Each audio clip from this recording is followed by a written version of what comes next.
Statistics Canada released its seeded acreage intentions for the 24 growing season. Host of Real Ag Radio, Sean Haney, joins us now with the very latest. Well, did acres for the major crops fall in line with those expectations? With you here this morning, and I would say overall, yes. Now, it is important to remember that this survey was done from December 14th through January 22nd. So there is still time. We have seen the market kind of deteriorate overall since the survey was done of 9,600 farmers across the country.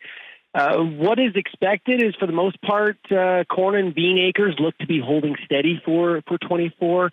Canola is likely to drop about 3%. That's down about 1 million acres in comparison to 23. So at 21,394. Also, as expected, spring wheat dropped 1.2, or is expected to drop 1.2% to 19.2 million acres. Total wheat is actually going to be up 0.1% to 27 million acres and change. So overall, I would say that this acreage forecast or estimate by StatsCan kind of falls in line with what we've been hearing from our Real Agriculture audience, but I would not doubt if we saw that canola acre drop just a little bit more after the realities of spring happen. Right, very interesting. So what role do you think the current dry conditions seem to be playing on that crop selection?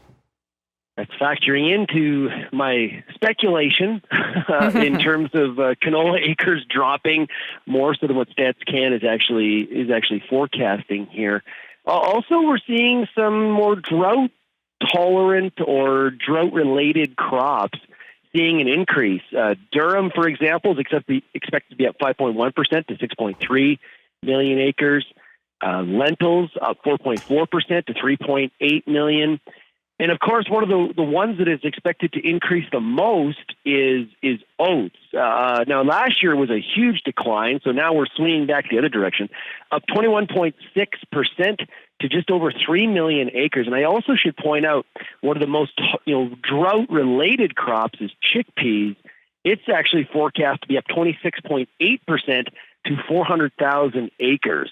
So, the drought in Western Canada is definitely playing a role in some of the direction the farmers are going with some of their fringe acres.